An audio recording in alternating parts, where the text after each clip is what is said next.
Good evening, everybody. Welcome to the Mountaineer Locker Room Then and Now. I'm Greg Crist, your host for tonight's show. I like those new graphics there at the beginning that Joey Foster fixed up for us. Appreciate everybody for tuning in. And as always, right off the top, we'd like to ask if you will like and subscribe on our YouTube channel. That helps us be able to produce these things. So hopefully you can just give us a subscribe click. It don't cost you anything except about 2 seconds of your life. So hello, Kelly. Welcome to the show. And that helps us in the future as we get more and more subscribers, helps us keep the channel going. So we hope that you'll make sure that you tune into that. As always, we always think it's going to be a downtime of the year, but as always, we have tons of stuff to talk about. We're going to get into some football, some recruiting information, that sort of thing, talk about the portal, the NIL, some of the players we've got, some of the players that we think are going to be key to the season this coming fall. We're also going to mention and talk a little bit about the baseball team and also some additions that we've had with the basketball squad as well. As always, I am joined by our other hosts for the show, excuse me, Frank Fear and Mickey Plumley, and our guest tonight. We've had him on before, and he's a wealth of information concerning, recruiting, NIL, scholarships. He helps young folks acquire those things and kind of guides them and that sort of thing. And we've had him on, excuse me, before. I've had him on my show. Just a wealth of information. His name is Cliff Hill. We'll go ahead and bring Cliff in right here off the top and get things going. Cliff, welcome to the show. Frank, Mickey, welcome. Good to see you. Welcome, Cliff. Good to be here, Greg. So, Cliff, you, I know in the intro there we mentioned the fact that you are instrumental in helping young folks get scholarships. You help them with NIL types of things. You had told us before, and one of the things I know, I think you told us on this show and on my show, one of the things always stuck out in my mind was how much these NIL deals are usually worth.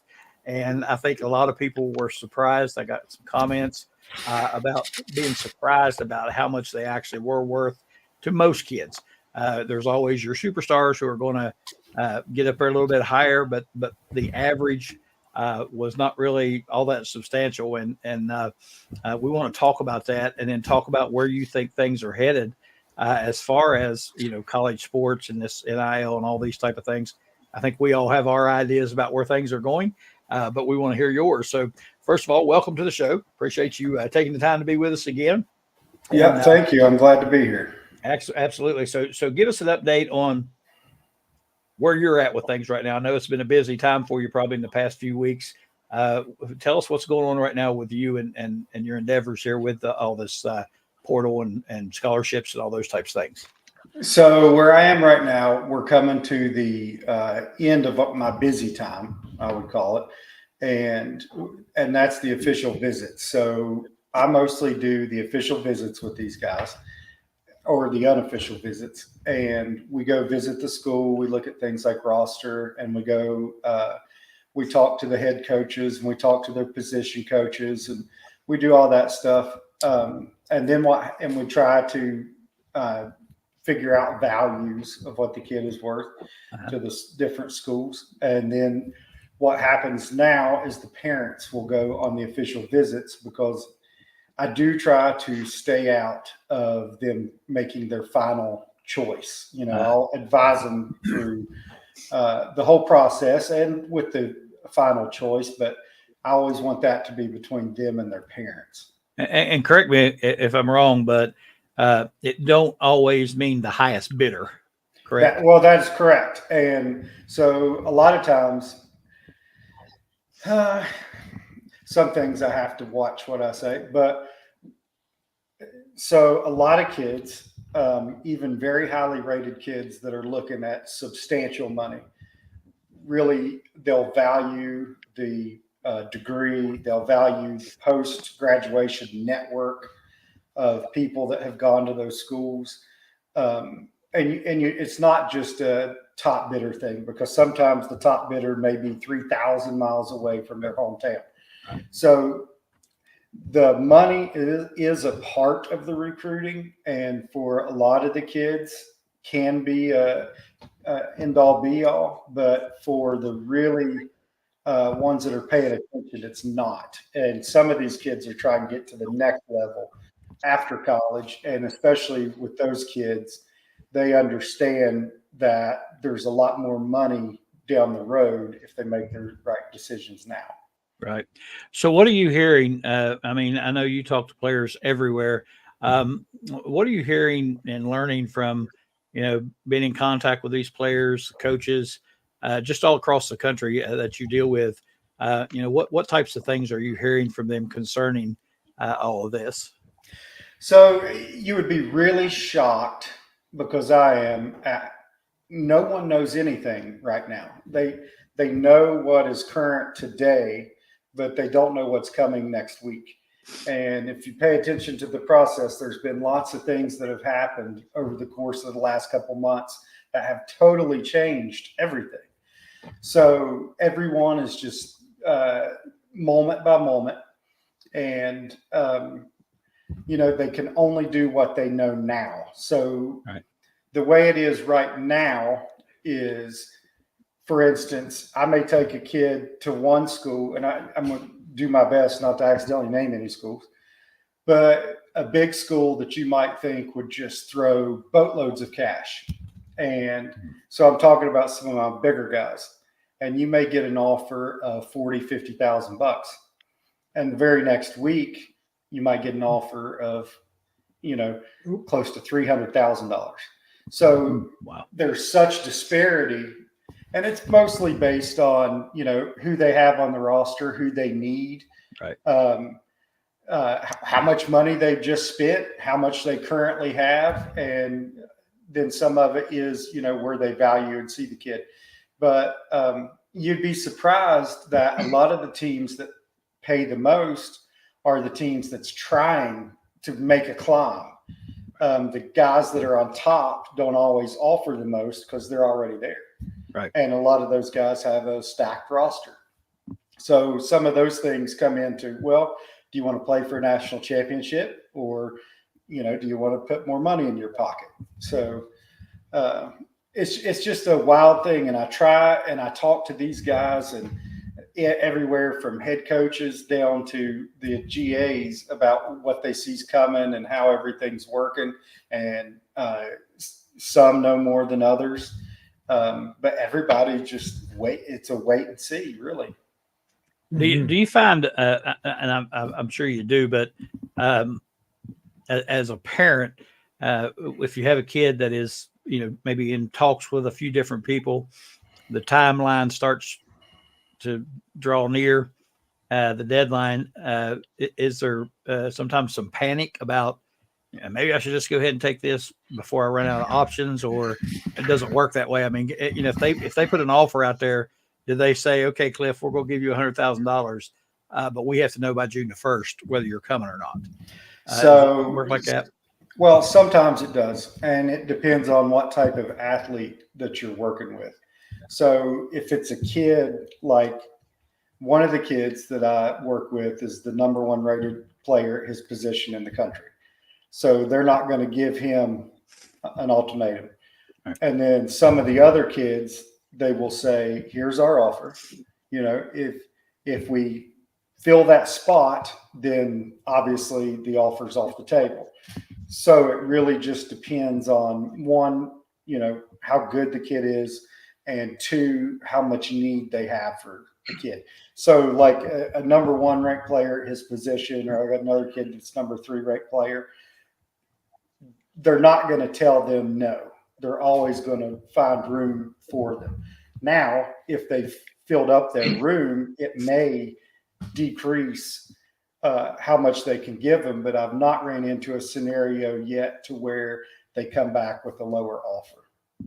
Well, and let me ask you this too. I'm curious about this. When they accept the offer, or they get their offer and they go, has there ever been cases where you've been contacted, or they call you back and say, hey, Cliff, it's not working out real well here.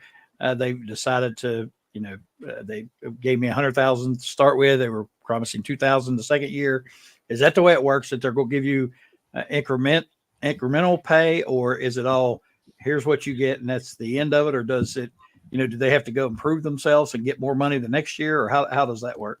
So another thing that nobody understands or realizes is these are all 12-month contracts. Okay. So at the end of that 12-month contract, if you've not done anything, then they may say, look, yeah. And another thing people don't really understand is the transfer portal, which I do not like. But if I could change anything about current college football, it would be the transfer portal. But the transfer portal is for the coaches. It is not for the kids. Yeah. And what I mean by that is most of the kids that are going into the transfer portal are kind of pushed to the transfer portal. So I have personally not ran into a scenario yet that it's not working out. And typically if a kid plays and is showing good promise, and especially if he's getting on the field early, then he is going to get more money year two. But if he's not doing anything, they will push them to the transfer portal. Do the kids come back to you and say, they're wanting to renegotiate this deal? Do they come back to you for help with that? Well, so last year you couldn't really do that. Okay. Now you can. So that's going to be something that may happen this year. Okay. And I stay in contact with all my guys, and like I tell them, I'm going to be sitting there, if it's a player that, should go to the NFL, I tell them, I say, I'm going to be sitting there when you go in the draft. We're going to talk this whole time, and 15 minutes after they call your name, I'm going to call you and you better pick up. So I do try to stay with them. But this is also new. I haven't ran into that exact thing yet. Go ahead, Mickey. Yeah. Hey, Greg. Mickey Plumley here. We haven't had the occasion to meet before. Great to have you on the show. I had a question following up on Greg's question there about the composition, the makeup of that offer.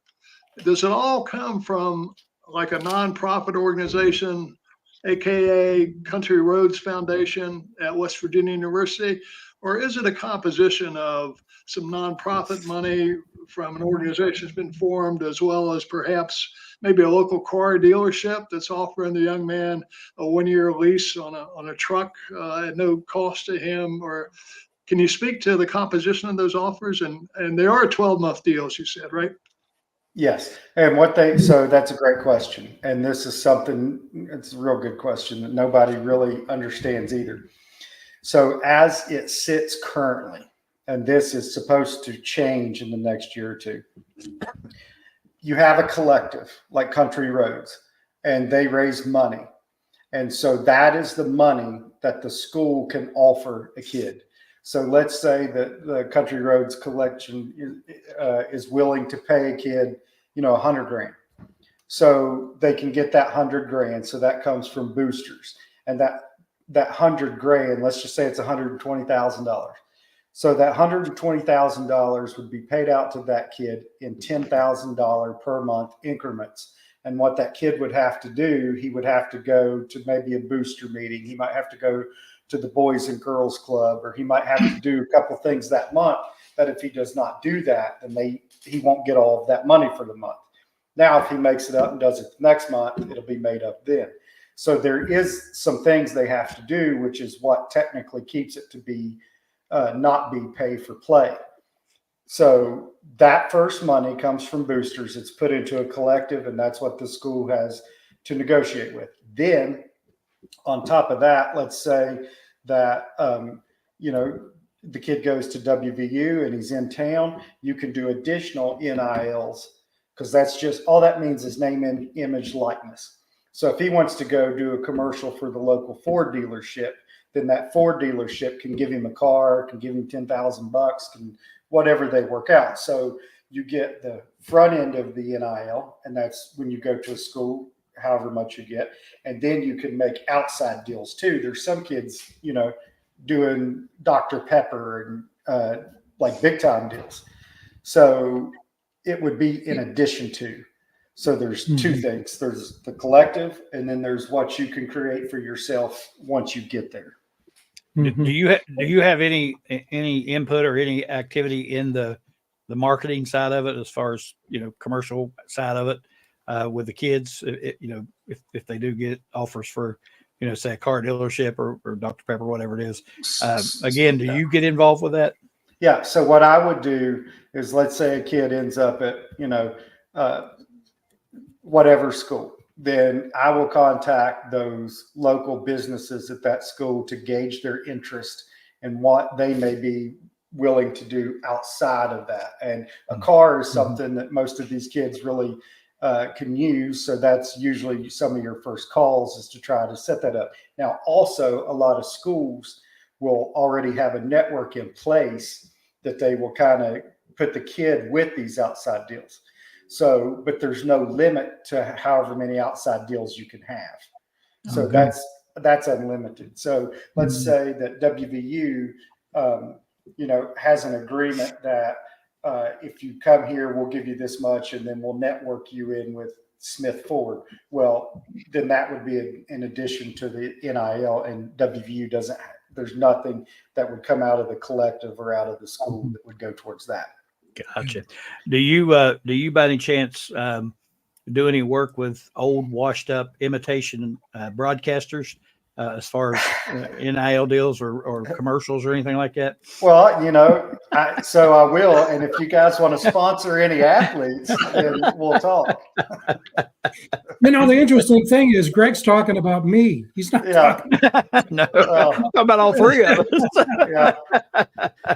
Hey, Cliff, one of the things that we've talked about in preparation for the show is the service you're doing to these young men and their families. Hey, Cliff. We put together actually a publicly accessible set of information, so we're not leaking anything. In fact, the photos I'm going to show and ask Cliff to talk about, you can find these on Cliff's Facebook page, and they're interesting stories, but what you see on Facebook is just the tip of the iceberg. So I picked out 5 that you've been working with. So if you could talk about these kids a bit more, and also talk about your connection with Chill Sports, Sure. which many of these athletes, their stories are featured on Chill Sports. So why don't we talk about Chill Sports first, and then we'll go through the list of athletes. Absolutely. So Chill Sports is my brother. He does that, and he was a boxing promoter and still is in West Virginia for a long time. And then he started covering all sports. He was actually the state. He was over the sports for the whole state of West Virginia at one time. So he got into Chill Sports, and now he does stories on everything from recruiting to boxing to horse racing to all that. And what Chill Sports does for me, that helps me to market the guys that I have for people to see, and I can build their social media through Chill Sports. Right. And what extra social media does is gives me better leverage when I go to a dealership or somewhere to say, well, this, you're probably going to get your money back on this kid because he has 22,000 followers. So they know if they have 22,000 followers and he's putting things up on his page for it, that, it's likely a pretty fair trade-off. But he does all sports. He does a great job with it. He's very upfront and honest, and he really pays attention to how things go, and he's a real smart guy, and he can figure things out quick. So yeah, one of the interesting things about what you do too is you don't work just with kids who are in, say, the class of 24 and 25. You're going to see that right here. Let's go start with let me see if I can get us surrounding that. Hold on. There we go. Well, it's the best I can do. But why don't you talk about this first player, Asher, and talk a bit about his story. Yeah, Asher's a great kid, and Asher actually played for me. And so in the spring, I took him down to the Central Florida spring game, and we met with Herb Hand, which you guys probably know. Oh, yeah. From his time in Morgantown. Great guy. One of my very favorite coaches on the whole trail. When Herb Hand tells you he's going to do something, he does. And so we met with him there, and they got to know each other. And then I was actually in Columbus, and Coach Hand tried to call. He actually called my wife and to let me know he was going to bowls. And then he went to bowls, and I texted with him a couple times, and he said, "I'm going to offer your boy." And I was just ecstatic because this kid's going to be real deal. He's 14 years old. Wow. He's 6'4", and he bench presses 365 pounds. Wow. So, and those are all real numbers. And so the Central Florida offer will be, it was his first offer. And once you get that first offer, usually the floodgates will open, and they have, and he's now getting followed on Twitter by lots of big schools. So, but he's going to be a player. He's a great, smart kid, 4.0 kid. He goes to the Bowles School here in Jacksonville. It's a great football school. Mac Jones, that played for the Patriots, Hunter, the tight end that is in the NFL. They produce a lot of good kids, and this will be one of them. He's going to go big time. Great. Well, this is the one everybody's talking about. Yeah. So this is he's the number one linebacker in the country. He's a great kid. He's a 4.0 student. His brother played at Notre Dame, and he won the Butkus at Notre Dame. And now he plays for the Cleveland Browns, and he was All-Pro last year. Nathaniel is a will linebacker. He is probably the most versatile defensive player coming out of high school next year. Wow. He could really play safety if he wanted to, but he loves to hit. He can close the distance. Amazing. His instincts are unbelievable. And so something funny about this kid, his hobby outside of football is reading books. Wow. So, super smart guy. When we sit and discuss defensive schemes with the coaches at USC and Ohio State, and we're going to Gainesville Friday, he knows everything they're doing. He knows not only what he's to do, he knows what the safety's doing. He knows what gaps the D linemen are supposed to go in. He's a very, very special athlete, which is why he's rated number one. Wow. Let's go to the next one.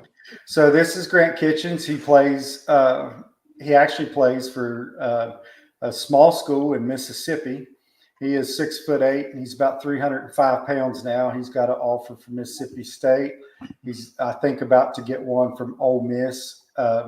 He's another kid that I've talked with Central Florida about, and they're interested in, and he's going to one of their camps this year.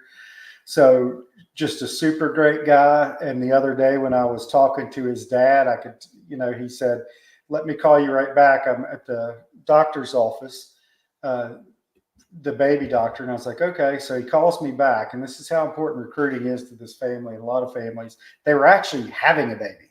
They were not like on a sick check. They were in the middle of a delivery. And I told him, I said, "You better get off here. She's going to kill you, But he's a great, strong kid, got really long arms. I think he's got like a 84-inch wingspan, moves great. Still working with his technique some, but once he gets all that down, he's got a fast kick step. And once he gets it all really down, he'll be a kid that a lot of people will want to. He's prototypical tackle. Well, let's get into some West Virginia boys. Yeah, so that's my guy, and so his dad calls him my godson, and I coached him for 4 years, and I can't take any credit for him because he was about 6 years old when I started coaching him, and he comes and stays with me in the summers. He's my son's best friend, and he's like our fourth child. He is an amazing talent on the football field. And when he's out there, you're not getting by him. So, and when I take him on visits, everybody knows who this guy is, even the other kids that may be around. Every coach is just thrilled with him. When we were at either Florida State or Gainesville, I think it was Gainesville, and they put him into some drills, and I felt like he did just as well as anybody they had, and so did they. And they offered him on the spot, and they're really excited about him. And we've been to Florida twice, I think now. Went to the spring game. But everybody loves him, and he is a 4.0 student. you can have conversations with this kid about anything on earth, and you will leave that conversation having learned something. So he's my guy. Wow. Yeah, I've been reading about him. Now here's here's another one from Yep. who's been offered. So yeah, this is Noah Velatambi. When I started, and I coached him when he was young too. And he actually grew up. He played with Doodles early, and now they play together at Hurricane. And he started doing some of the things that we talked about, and he was already well on his way. This may be the hardest working kid in high school sports, and I don't say that lightly. He's an unbelievably hard worker. And so I'm not going to take credit for it. I'm going to say it was a coincidence, but we started really getting busy after it on a Monday, and by Thursday he had 4 offers that week. So everything worked out well. But he's a great kid, and no matter where he goes, I think he's got 5 offers now.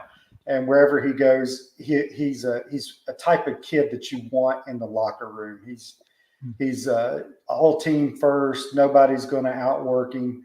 And if he has, someone tells him to try to get something better, he's going to try harder than anybody else on the team to get that better. And, I would love for the Mountaineers to offer him, because he is a big Mountaineer fan. So, but just a fantastic kid, another real high GPA kid. Family he lives and dies football. They love it. So great kid. Awesome. Wow, that incredible array of talented people. And it sounds like all these guys are character guys too, which is really important. So, as we've talked before, I'm not charging any of these guys anything to do this. I've been blessed, and I just try to help them the best I can. And so one of the things that is important to me when I work with them is one of the very first things I ask them is, what's your GPA? So, because, I help them, but they also represent what I'm trying to do. So I don't want to show up with a kid that's going to ever be trouble to a team. I want these coaches to know that if I bring them somebody and they look at who all I've worked with, that, I really vet that process. And you would be surprised really how many great kids are out there. Sometimes we think about, just big dumb football players, and that used to be true 30 years ago, but now it's not. That's part of the equation.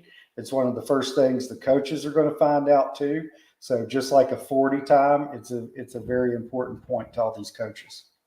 We have a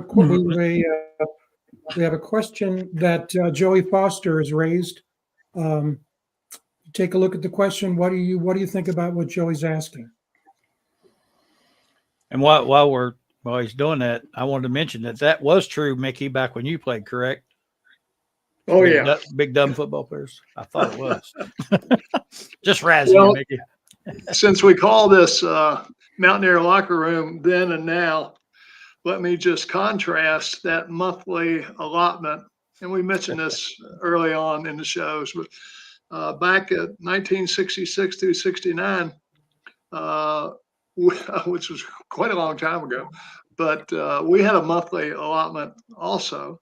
We had our NIL, which was $20 a month that we were given by the athletic staff because the training tables were closed on Sunday afternoons. So we had $5 per week to buy our Sunday dinner with, $20 a month. So that was quite a big sum back in those days, just to contrast how things are today compared to how it used to be then and now. There you go. So to answer this question, so there, like I said earlier, they do have responsibilities that they have to do in order to be paid. It's not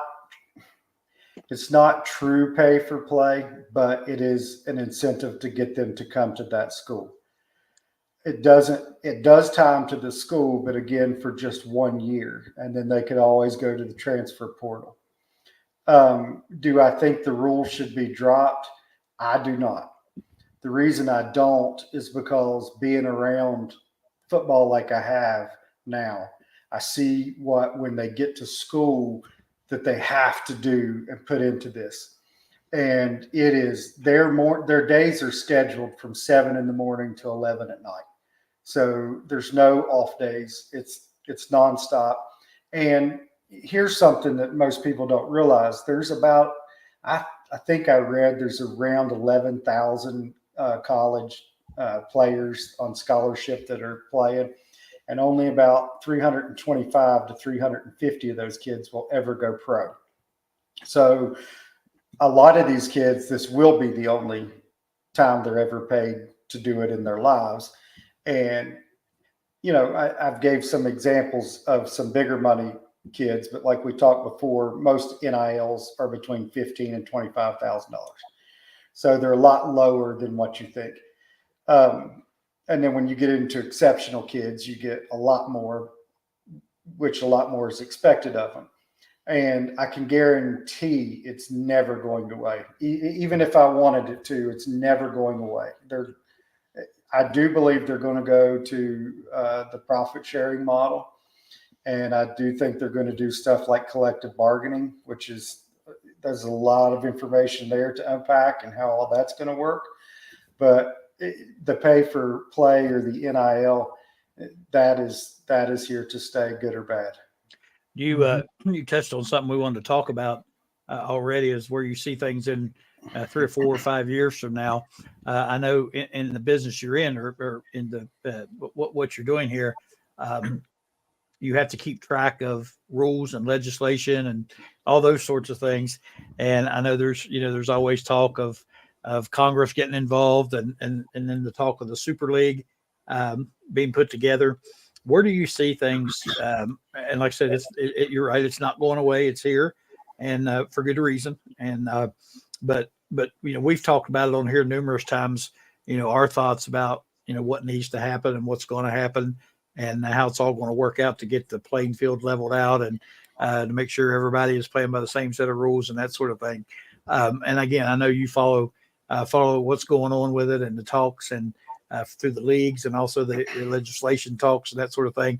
Where do you see things in 3 or 4 or 5 years from now? So they are, like I said, they're going to do profit sharing, and there is a big lawsuit going on right now.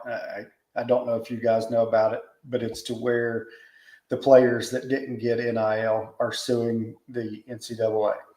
So if that goes against the NCAA and they take it to trial, they're looking at about a $4.2 billion settlement. So everybody thinks that that's going to settle out of court for about $1.2 billion, which is a large sum of money. And then what's going to happen with that, as part of the settlement, they're going to agree on a profit sharing plan for the players, which the players is not just football players. That counts every athlete on a scholarship for a school, girls and boys. So how that works out, I don't know, and no one else does at this point either. As of today, nobody knows. But you would assume the majority of that money will go to your football team, because most schools, there's 2 teams.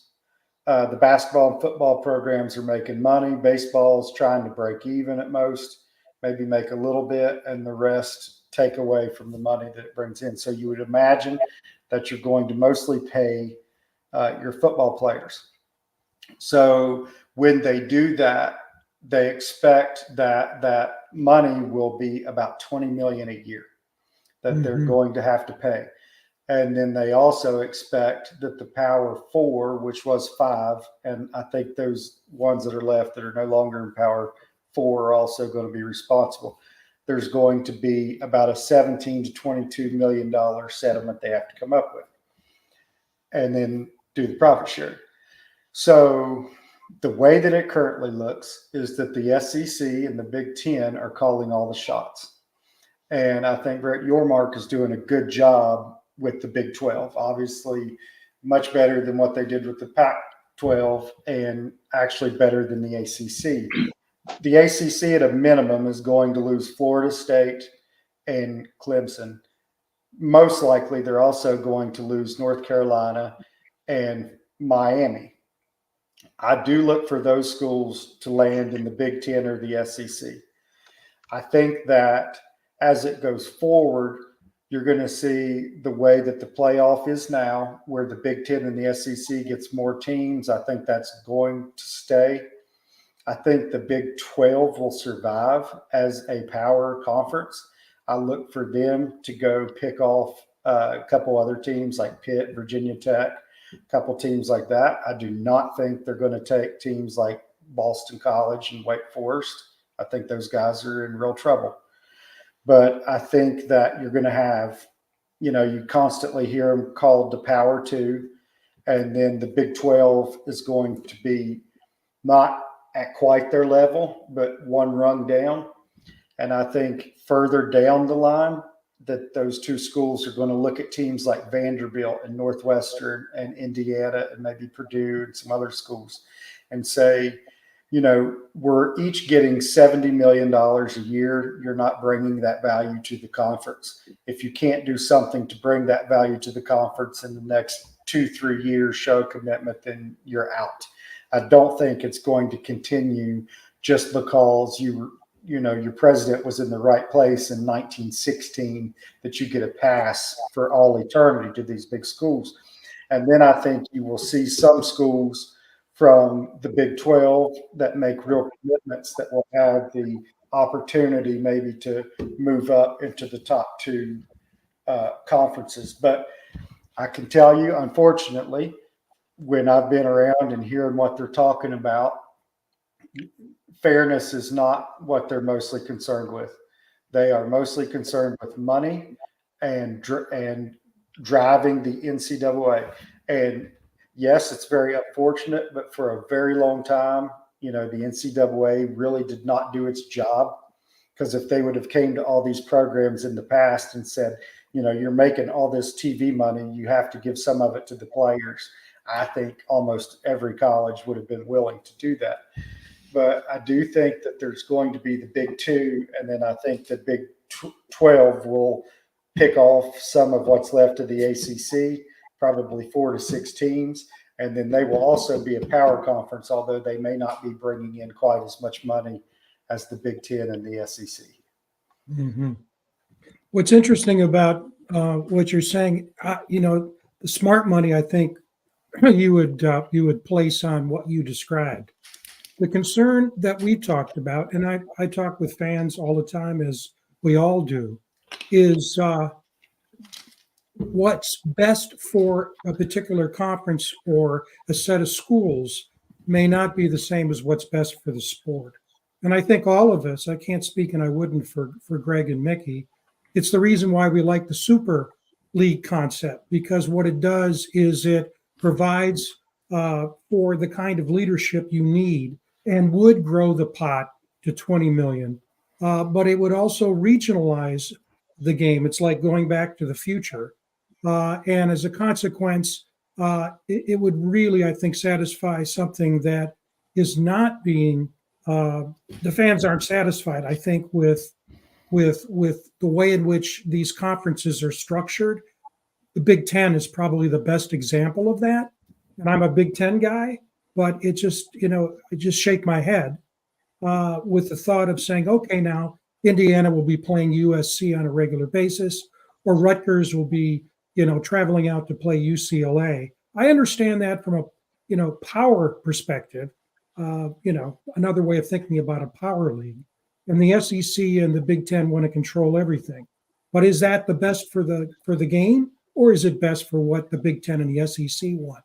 I think is the big question. Well, it's obviously best for what they want, because it's not best for the game. Really, when you look, let's just talk about the Big 12, since this is a Mountaineer podcast. The Big 12 is the most, you don't know who's going to win. There's 10 teams that could literally win it.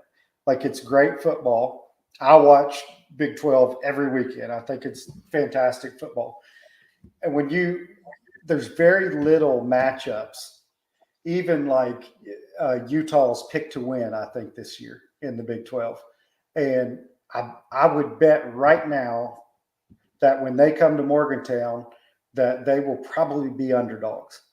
So when it comes to great football, I think it does really negatively affect the game when you try to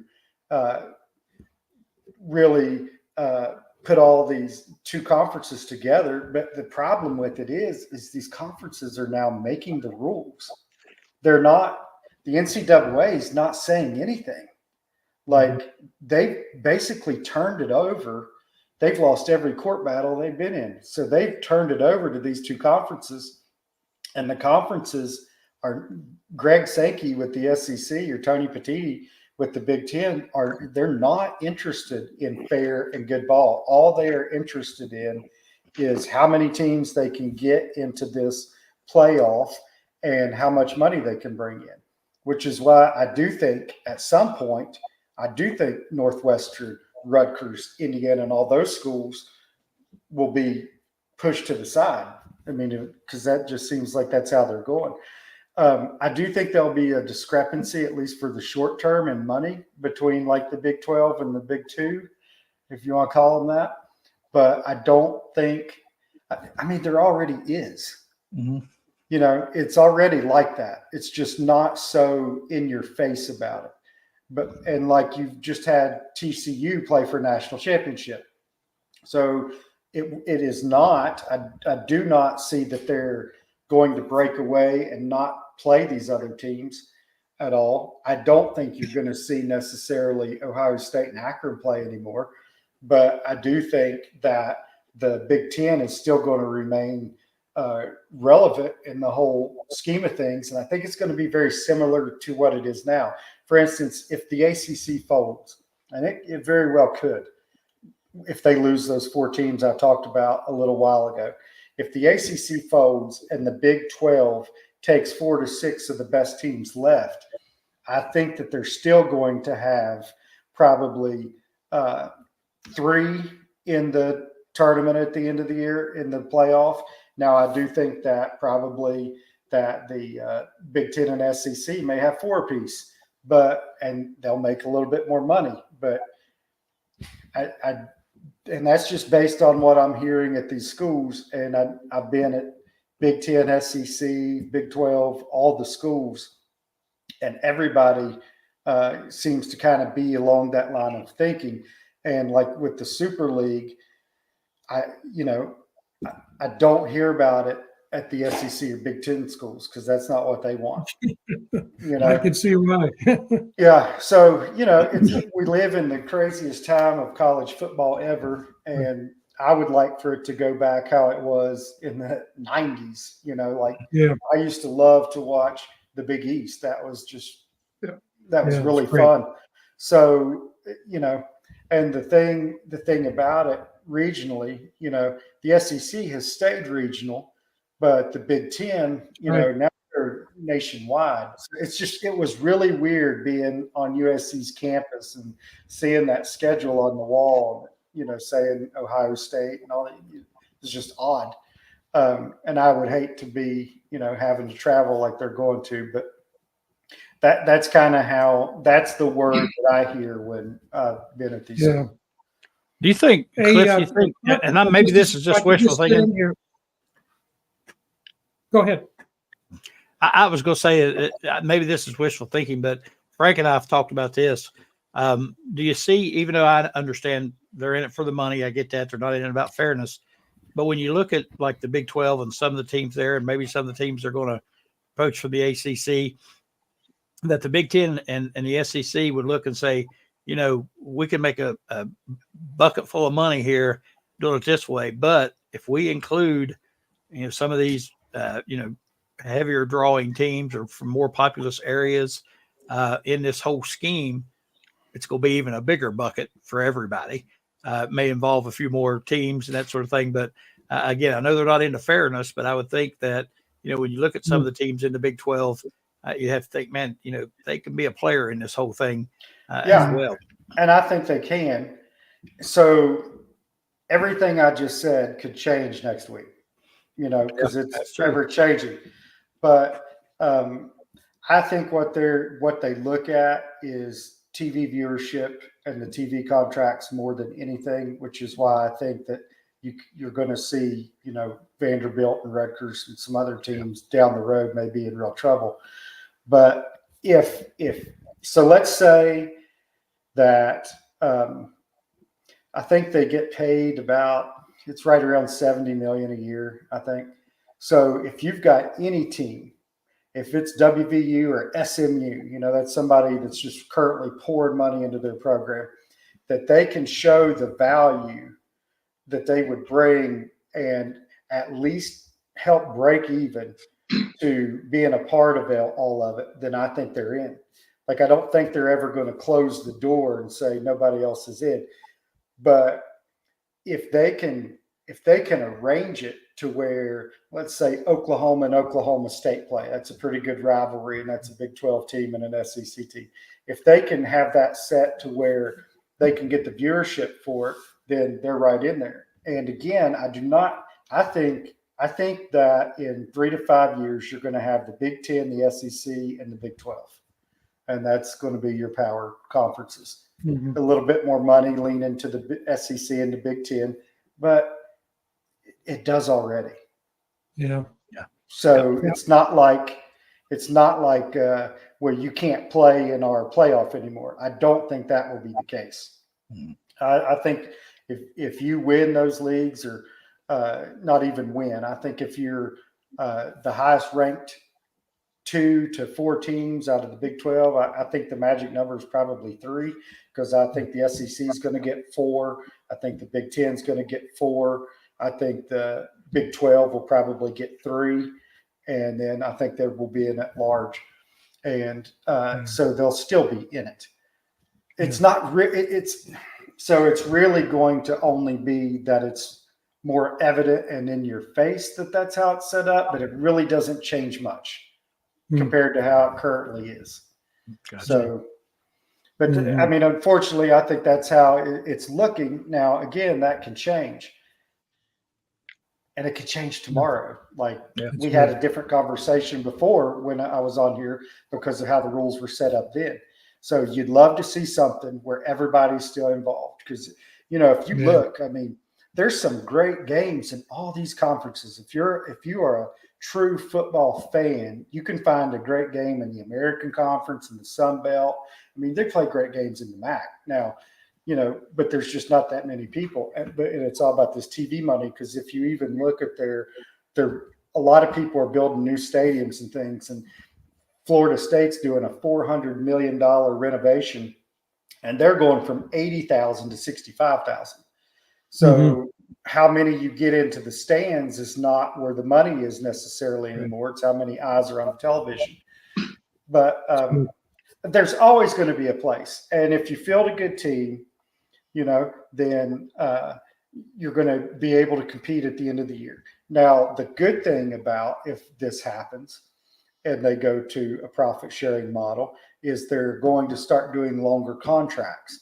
So that way, let's say the Mountaineers get this fantastic quarterback. He cannot leave after coming there and having a good year. He's going to be in a contract for 2-3 years. And then if somebody tries to come after him, they're going to have to buy out that contract. And that gets pretty messy, just like with the coach.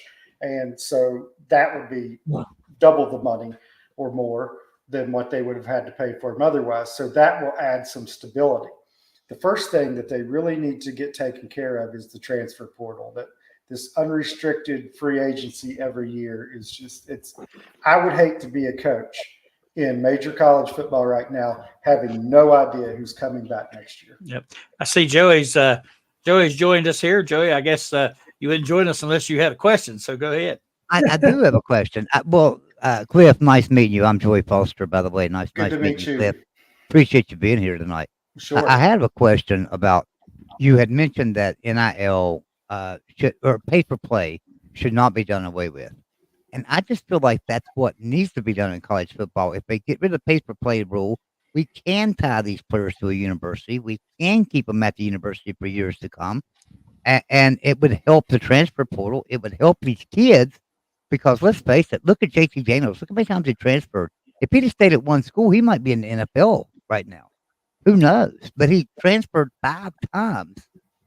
And I worry about, what are we doing to these kids when they're transferring around so much? And every once in a while, there's one that gets a nugget, right? Beanie Bishop wasn't doing very good at Minnesota. He transferred to West Virginia. He done amazing.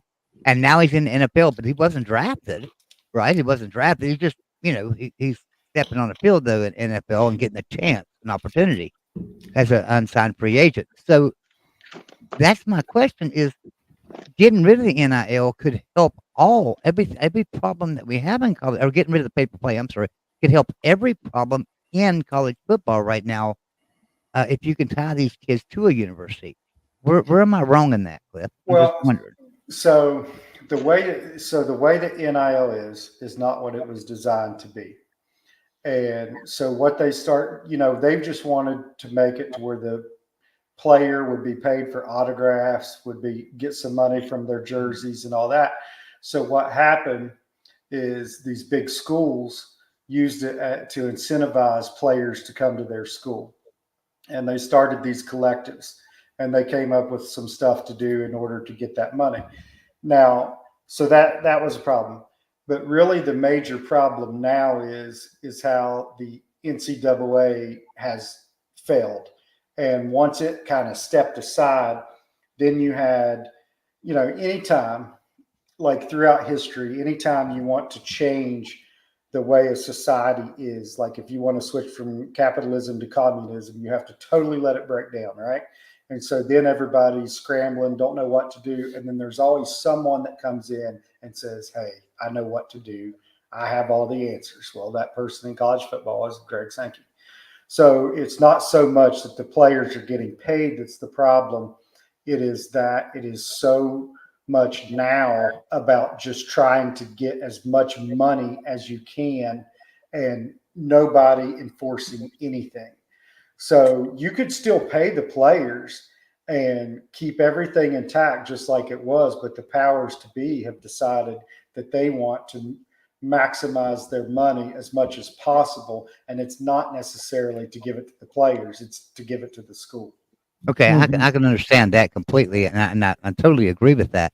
But at the same time, if you can tell a player, listen, come to West Virginia University and here's your NIL package, you're going to get $100,000 a year and a new car, right? Let's just keep it basic and simple. You're going to get $100,000 a year and a new car in your NIL package.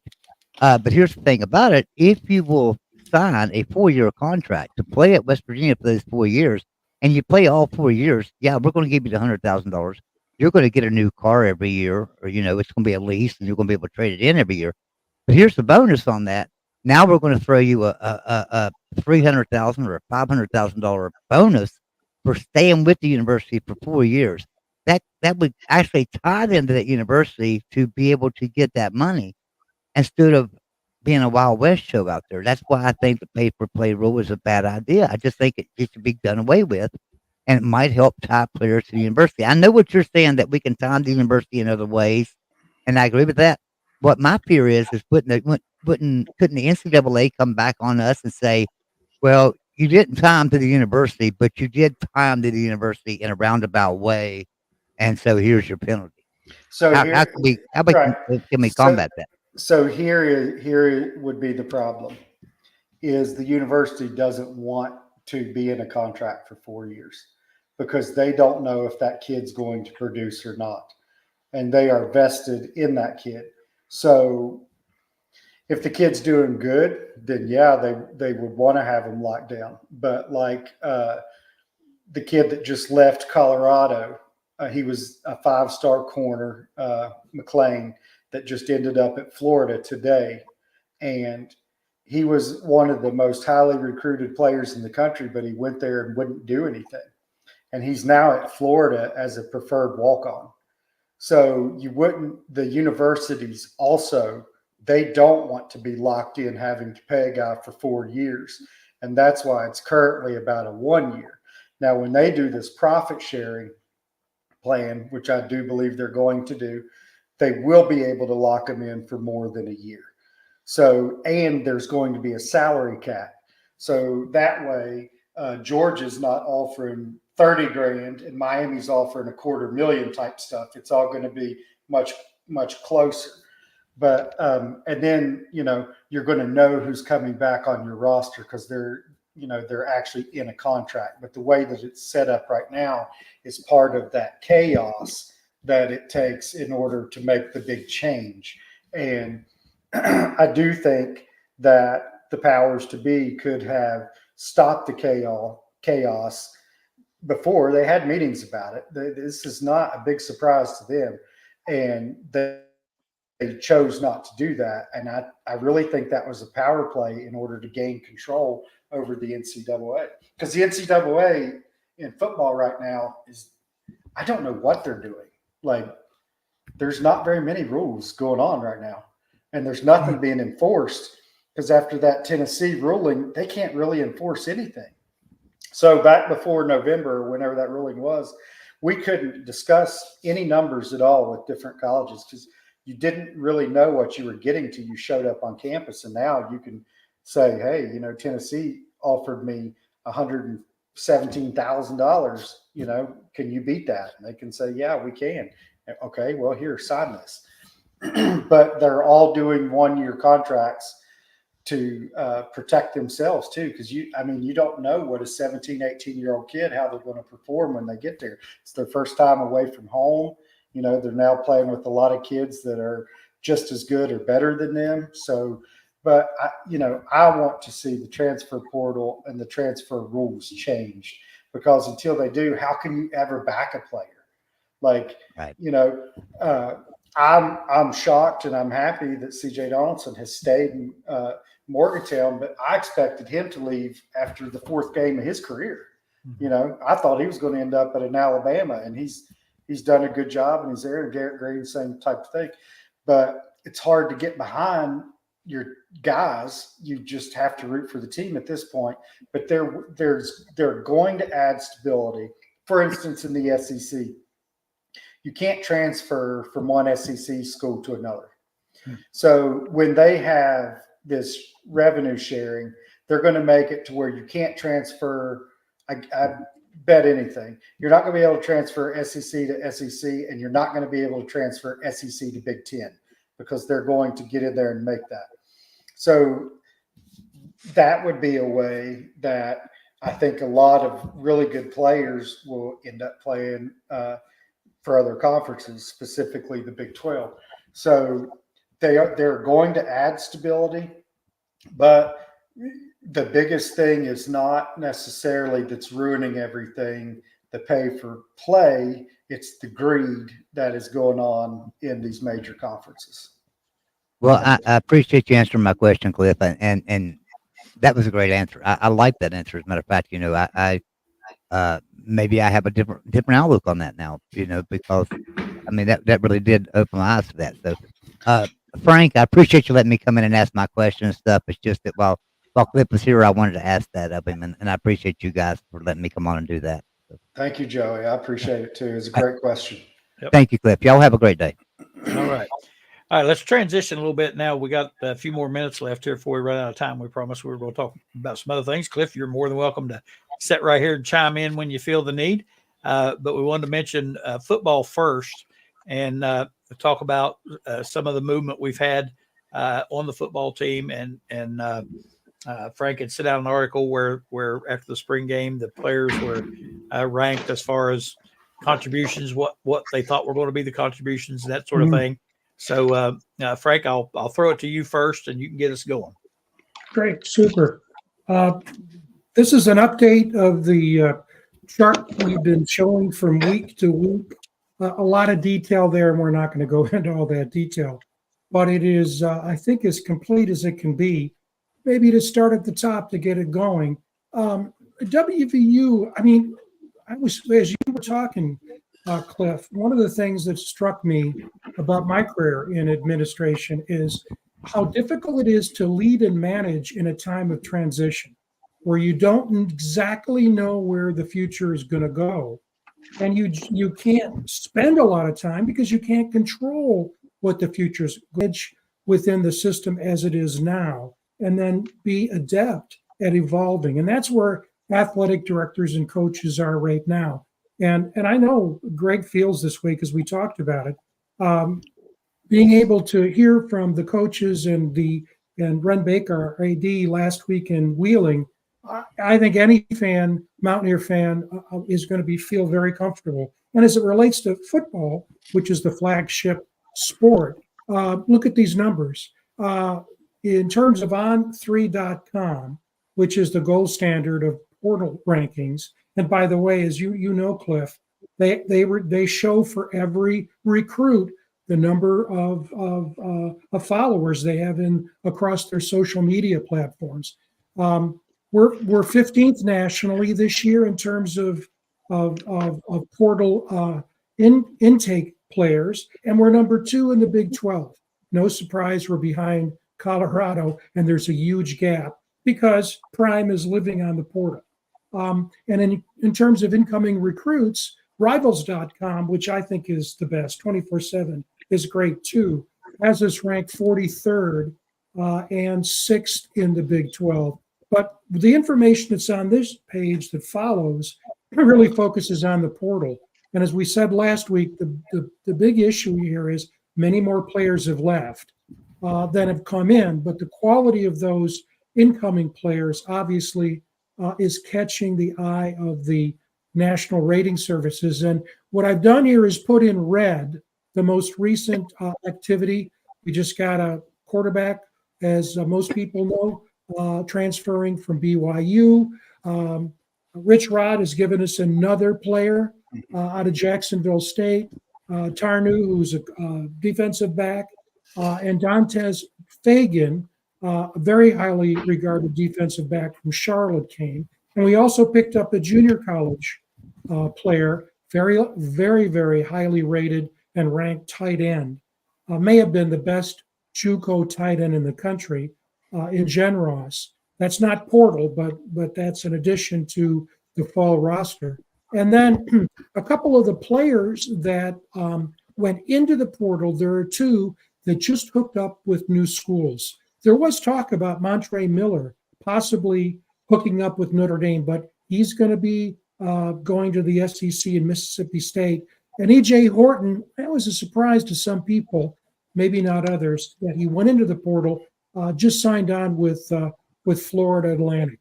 So let me stop there and take the slide off and see what you guys have to say about where we are in football, with a special focus on the portal. Frank, I'm not going to take too long. I'll just say what we've been saying all along, and that is that you feel very confident Coach Brown has figured this portal out, and he filled a lot of the needs that we had in the past. It seemed like we just took players when we could get them.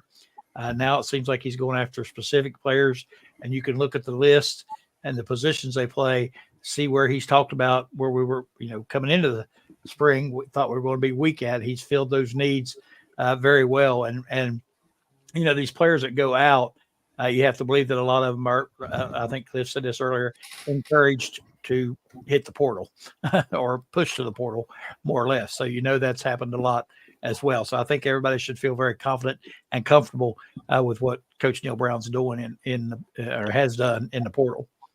Yeah, and Mickey will go to Mickey, and then we'll go to Cliff.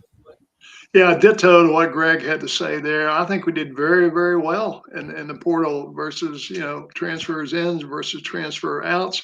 Obviously, we needed some help in the defensive secondary, as well as some pass catchers for Garrett to throw the ball to. And we got that help, particularly in the defensive secondary side. I mean, a couple of those guys can very well be starters this fall, or they're going to see significant playing time if they're not starters. So I'm very pleased with the way it's turned out. I wonder, on the other hand, how we're doing in terms of scholarship allotments, and have all those been filled? Do we know? That's a really good question. I know we're over the scholarship limit now by a couple. By a couple of people, yeah. Yeah, by a couple people. But yeah, I think was the number, 24 or was it 20? I can't remember, but it was at least 20 incoming, mostly 3 stars, a couple of 4 stars. That's not unusual for a school like West Virginia, or essentially most of the Big 12. But I think we're not only holding our own, but I think we're doing fairly well, I think. Yeah, the name of the game has definitely changed. You got to manage your team in the face of uncertainty, as was said previously, and the portal is the best way to do it. Yeah. Cliff? Well, and I think if you look at that you just showed, you had a bunch of guys go out, and two of them had signed. One with, I think, Mississippi State, which is not a better program than WVU, and the other one with FAU, which is obviously not. And then you look at the kids coming in, so it does appear that he's, got the portal figured out, and that's what they use it for, is to kind of guys that aren't producing to kind of get them into a different school to try to bring in some immediate help.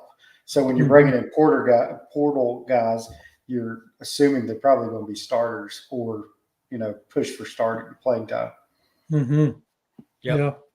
Yep. And I think, Mickey, I don't know if you have that graphic ready. I don't want to get you out of order on those things, but you go ahead and put the next one up if you want. We'll talk about that. I know one of the things Mickey had sent us, and we'll look at it just a little bit, was where these guys. Okay. Yep. Where these guys are from, how much time they have left, and the rankings and that sort of thing. And I'll let Mickey go through the graphic with you. Yeah, if it's interesting because talking You mean Frank, right?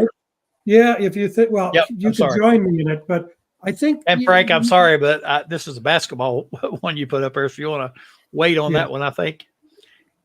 Do you want to do baseball next?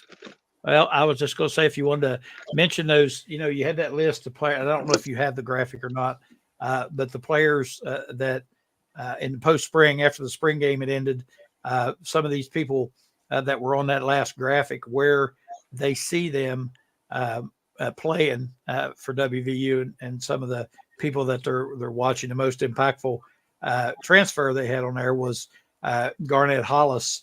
And I think you mentioned another one that just signed and came in, but they project him to be the top-rated transfer coming in for the Mountaineers, obviously going to start.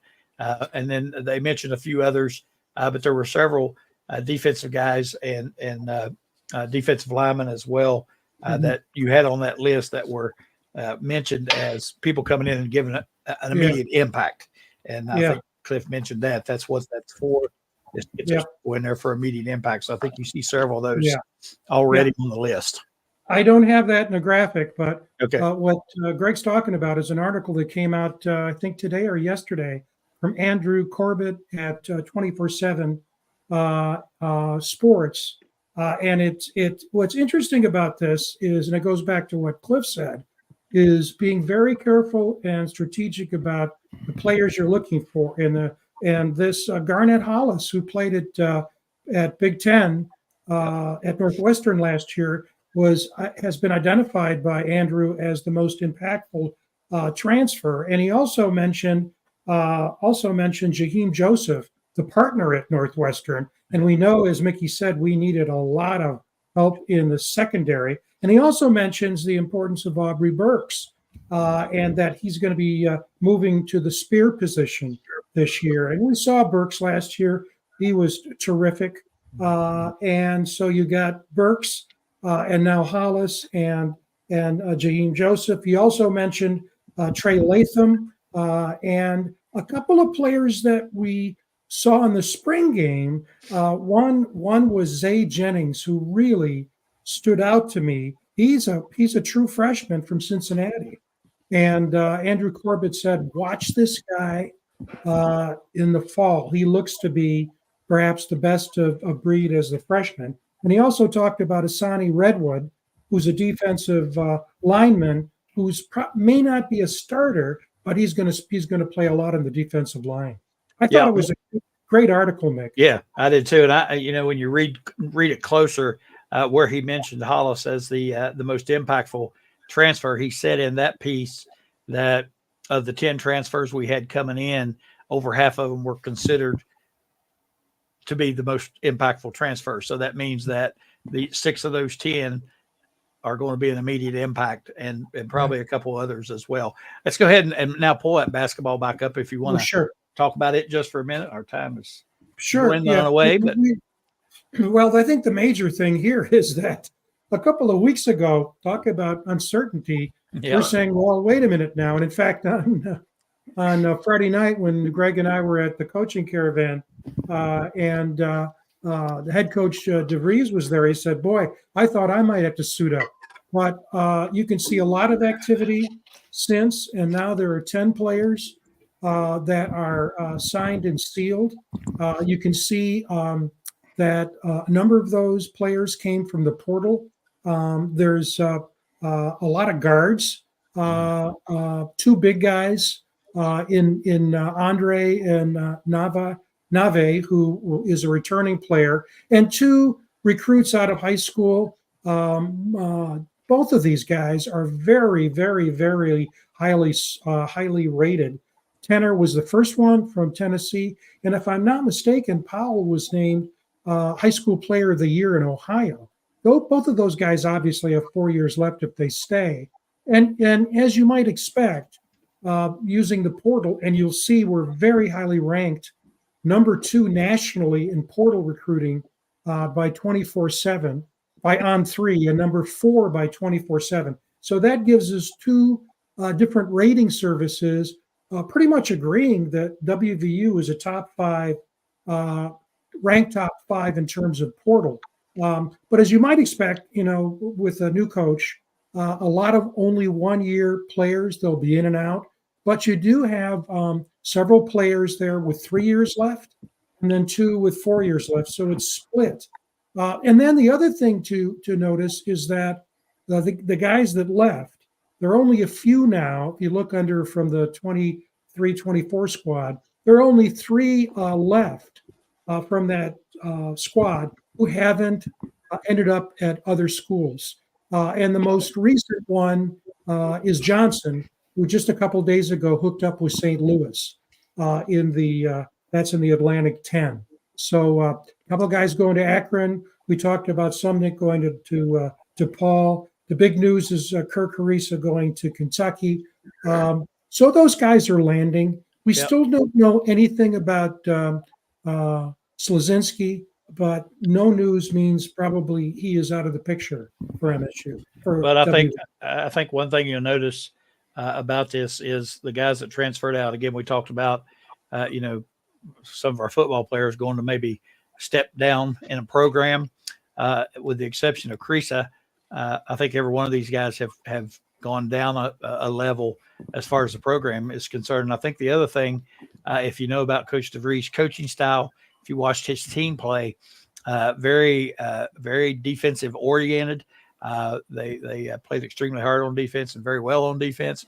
You look at the people he's brought in, and like you said, a lot of guards. I'm thinking, and I don't know anything about any of them other than what I've seen on briefly on the internet, but I'm thinking that most of these guys are good defenders. That's just my thought on that. I don't know that for a fact, but I'm guessing just based on that, the guards and forwards that he's brought in, the sizes of these guys, that they are defensive-minded guys. And I think that's his philosophy, his style. His teams can score as well, but they really play good defense. And I think he may use that, and I think you can see from the people that he's brought in, that's his plan. So I'm encouraged by this too. Yeah, and interesting. We were there on Friday night. He sort of gave it away, and I'm not sure if it was DeVries or Tony Caridi. He said, we've got to have another name. We can't call it Press Virginia. And there was sort of a lottery. Who can come up with the name? Because I think all those guards tell you that there's going to be a lot of emphasis on defense and guarding the ball. And I don't think there's any question, at least my perspective, Greg, is they're going to build this team around DeVries and Small. Those two are, those two are going to be the cornerstone of the team. Yep. I think you're right. You're right. Yeah. Real quickly, Frank. Again, we try to wrap up about 8:15. We're a little bit past that, but real quickly, we want to mention a couple of things. I don't think this was on our itinerary for tonight, but the golf team today for the first time. Right. Yeah, first time I think since 1947, maybe the first time that they have qualified for the NCAA tournament. And I don't know how they did today, but I do know yesterday were tied for 5th. You had to finish at least in the top 5 to qualify. So they obviously did that. I don't know exactly where they finished, but they did qualify for the NCAA tournament, which is huge news. I mean, that's big time there.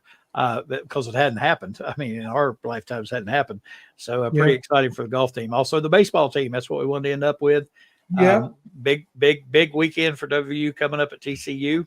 And they had a pretty, one thing, and I want to mention this real quick, and then I'll stop yabbering. But I was listening to Tony Creedy's show Monday. They were talking about the weekend series with Kansas State, and they were talking about the RPI, that RPI ranking that they do. West Virginia was 38th in the RPI. Kansas State, I think, was 37th. After the weekend series, in which WVU won 2 games out of 3, WVU dropped to 44th in the RPI, and Kansas State moved up to 35th in the RPI. I have no clue or understanding of what that even tells you. Well, you can see the same thing, Greg, in the Baseball America rankings here. West Virginia is conspicuous in second place, actually in third place, vying for second place. Texas is tied for third. It's ranked. West Virginia isn't ranked. Right. The thing to emphasize here is that Oklahoma has already won the regular season championship. They can't be caught. Oklahoma State has an easier task this weekend than West Virginia. But here's what's really important. I think many fans may know this. The way that the revamped tournament is going to work is that there'll be 10 teams in the tournament. 4 teams will not make it. And the top 2 seeds have a first round bye. Right. And remember, this is double elimination. And then essentially it boils down to 2 5-team tournaments. And then the winners of those 2 divisions, so to speak, will play for the championship. Starts on Tuesday and ends on Sunday. And West Virginia, you want to be able to catch Oklahoma State. And one thing that's really important, if fans don't know this, is that it's in parens under the Oklahoma State middle column.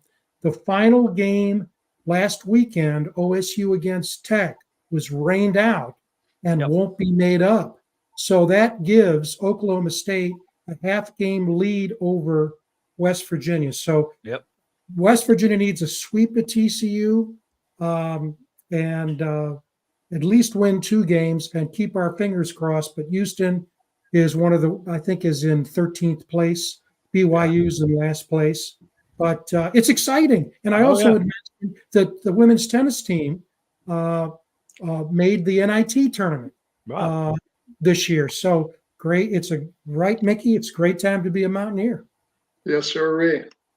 I tell you what, a lot of good things going on at WVU right now. That's for daggone sure. And we're excited about all these things. So we'll have to keep an eye on them so we can talk about them in the future. That's going to do it for our time tonight. We appreciate everybody tuning in. And Cliff, we can't thank you enough for coming on and telling us, keeping us straight on all this stuff. It's fascinating what you do.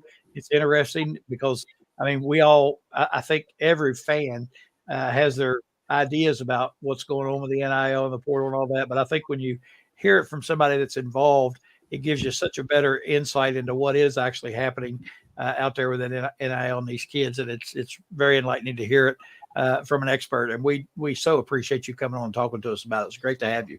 I had a great time, and I thank you guys for having me on. Oh, absolutely. Anytime. We're definitely getting back as this thing winds down and we see where everybody ends up going and that sort of thing. We'll definitely get you back on and do that. Mickey, appreciate your input tonight. Thanks for being with us. I hope you're feeling better. You look a lot better. And that's and I don't know if that's saying a lot, but you do look better. Better than one. I'm not going to say. I'm just teasing you. Thanks a lot, Greg. Frank, thank you. And thanks to everybody out there for tuning in. Thanks for all the likes and the subscribes, the thumbs up. As Joey says, we appreciate all of you tuning in. We will be back next Wednesday for another show, the Mountaineer Locker Room, then and now. Thanks, everybody, and good night.